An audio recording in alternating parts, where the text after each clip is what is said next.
So hello guys, good evening. अब हम आ चुके न्यू वीडियो के साथ। अब हम लोग पढ़ेंगे Mendeleev's periodic table. Okay, even after the rejection of Newlands law of octave, Newland का लॉ जो दिया था, मीन्स जो टेबल दिया था, उसके बाद बहुत सारे साइंटिस्ट आए जिन्होंने एटॉमिक मास के बेसिस पे अपने टेबल को बनाए। ओके, तो the main credit for classifying element goes to Mendeleev. जो मेन क्रेडिट अगर हम लोग देना चाहते हैं जो मॉडर्न पीरियोडिक टेबल है उसके लिए है मेंडलीव।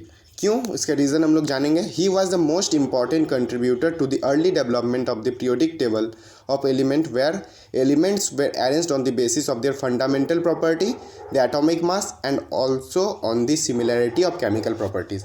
यहाँ तक हम लोग देखे थे कि जितना भी मीन्स डोबेरियनर्स ट्रेड हो, चाहे न्यूलैंड लॉ ऑफ ऑक्टेव हो, वहाँ तक क्या था कि एटॉमिक मास को सिर्फ प्रायोरिटी दिया जाता था।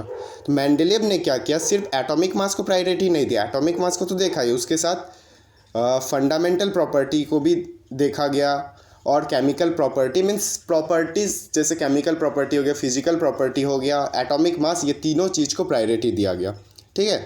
When Mendeleev started his work 63 elements were known. जब मेंडलीव अपना टेबल बना रहे थे तब 63 एलिमेंट हमारे पास था, मीन्स उनके पास उस टाइम में 63 एलिमेंट प्रेजेंट था।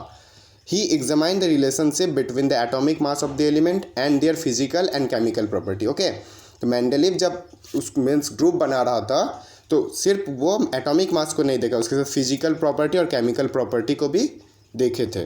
Okay, among chemical property, Mendeleev concentrated to the compound formed by element with oxygen and hydrogen. He selected hydrogen and oxygen as they are very reactive.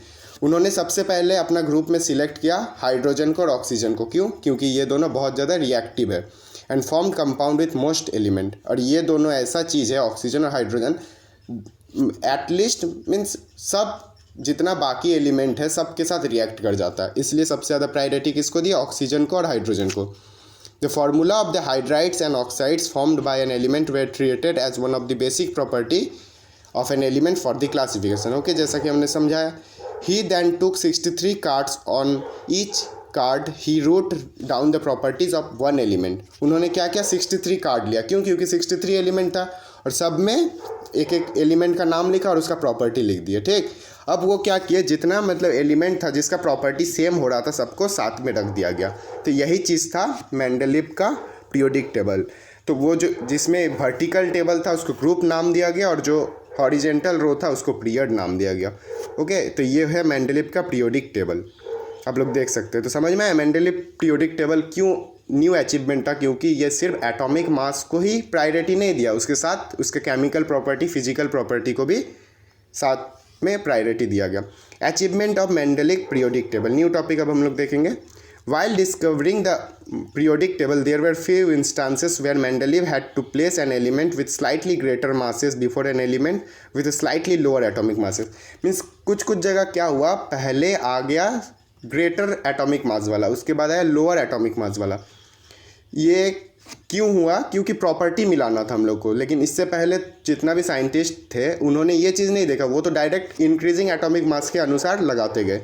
The sequence was inverted so that element with similar property could be grouped together. Okay, देखिए एक example देखते। Cobalt जो है appeared before निकल, जबकि निकल का atomic mass ज़्यादा, मीन्स कोबाल्ट का एटॉमिक मास ज़्यादा है लेकिन उसको बाद में रखा गया है। ओके, फर्दर और एक इसका मीन्स और एक एडवांटेज या फिर प्लस पॉइंट हम लोग बोल सकते हैं मेंडलीव पीरियोडिक टेबल का क्या था।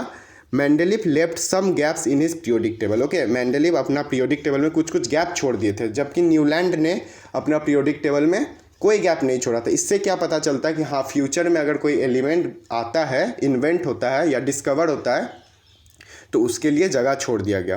तो ये एक बहुत बड़ा प्रॉपर्टी था। ओके, तो this provided convincing evidence for both the correctness and usefulness of Mendeleev's periodic table. Further, it was the extraordinary success of Mendelev's prediction that led chemists not only to accept his periodic table but also recognize him as the originator of the concept on which it is based. ये बहुत ही अच्छा means एक newly scientist, अब जो chemist लोग अब new periodic table बनाएंगे तो उनको बहुत फ़ायदा हुआ इससे।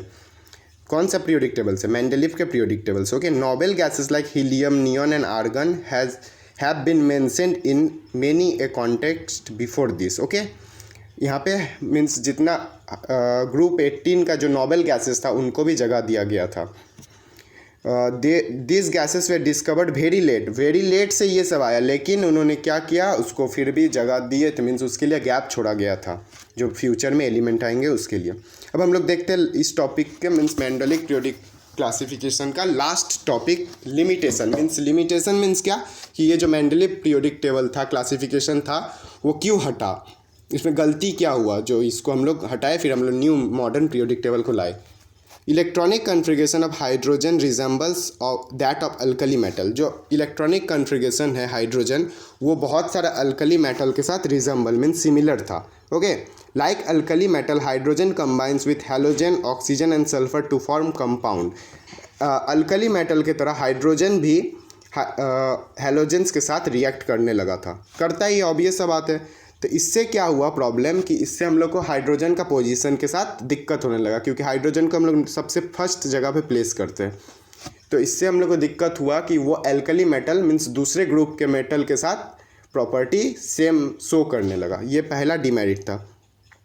सो certainly no fixed position can be given to hydrogen in the periodic table. तो हाइड्रोजन का कोई फिक्स्ड पोजीशन नहीं है, तो ये first limitation of Mendeleev's periodic table था। ओके, और एक गड़बड़ी क्या था इसमें, और एक गलती क्या था, आइसोटोप्स को कोई जगह नहीं दिया गया था। अगर आइसोटोप को हम जगह नहीं देंगे तो फ्यूचर में जब हमको आइसोटोप के बारे में पता चला तो ये लॉ इस तरह से भी फेल हो गया। तो दो लॉ मीन्स दो हम लोग को पता चल गया रीज़न किसके कारण मेंडेलिव का पीरियोडिक टेबल फेल हुआ। तो इसके कारण अब हम लोग नेक्स्ट वीडियो में पढ़ेंगे modern periodic table. Okay, thank you guys, stay home stay safe, videos continue आते रहेंगे। और आप लोग बोल रहे थे एसएसटी का वीडियोस, तो वो भी हम कल तक अपलोड करने लगेंगे, ठीक है। Thank you guys.